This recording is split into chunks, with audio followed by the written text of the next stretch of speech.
20%. 20% of the country is underwater right now. 12 million without power, more than 100 dead, and I couldn't understand a single word out of the president's remarks this morning. Hello, folks. Good morning. Keeping them all in our prayers and all the lives lost, and those particularly unaccounted for. There's nothing like wondering, and communications. Whose homes and businesses have washed away in an instant. I expect to be there. Excuse me, I have a cold. We know there's more to do, and we'll continue to surge resources, including food, water, communications, and life-saving equipment.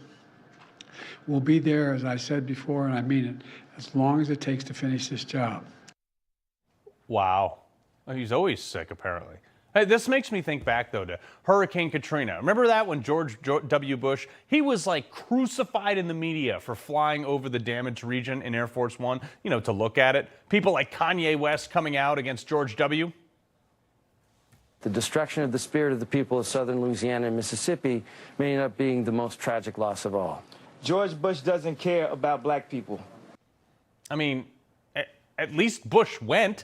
Where is Joe Biden? Where's Kamala Harris? Oh, that's right. She's out campaigning in California in a $62,000 necklace and doing a photo op in like a complete 180 on her policies, standing in front of Trump's border wall. But where's Donald Trump? Front and center, like he was when he was president, handing out water bottles. And and look, there he is in Georgia today. And from the current administration, I just didn't get the sense, or at least the same sense of urgency, like when Kamala Harris was like vigorously raising money for rioters who were burning down cities during the BLM protests. Why isn't Harris tapping those donors to help donate for hurricane relief? You want to know why? Because she actually doesn't care about Trump voters. The Beltway that was hit hardest is almost exclusively red. Look at that map. That is the 2020 electoral map by county. Tells you everything you need to know. Oh, Carl, you're making it political. I'm not making it anything. I'm just wondering why we are okaying billions more dollars to other people's wars when we're facing more than $100 billion of damage here in red America. It just happens to be. Which led me to notice something else over the weekend, which I decided to put on my Twitter, which has over 1 million impressions to date. I said, how many countries are rushing to send money here to help with hurricane damage right now? None.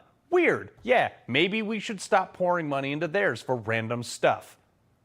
They gave almost this administration gave almost $1 billion to fund border security in countries like Jordan, Lebanon, Egypt, Tunisia, Oman, Taiwan. After Haiti's earthquake, we gave them $13 billion of our tax dollars that we earn every day, and it's confiscated by the government. Didn't bat an eye. Hillary Clinton reportedly got richer from it, though.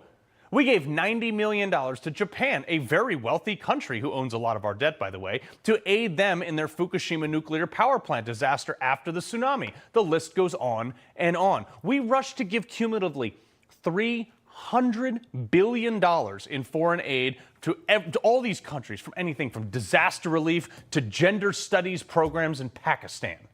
How many of those countries are turning around and offering food, water, boats, helicopters? How many foreign soldiers that are stationed here in America right now, how many of them are wading through polluted waters to drag our people from rooftops like we do in so many other countries?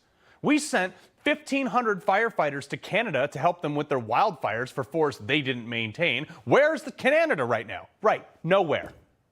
I know every Monday I propose a bill, so here it is. Not a penny of foreign aid to anyone, to any allies, neighbors, trade partners, not a penny until every single American has their life completely restored to what it was before this disaster. I realize that people have insurance and stuff happens sometimes, but this is why you pay taxes. Every single time I come on the show and say, hey, I want to slash taxes dramatically, 20% of the comments are, well, who's going to provide your emergency service? Well, here you are. The sun is out and shining after the hurricane in this path, and you got 1,000 people unaccounted for that we know about. So if the federal government, with its $5.4 trillion in tax revenue last year, would devote the same resources to plucking people from the rooftops that they did for identifying January 6ers by their earlobes, I think that's a good start.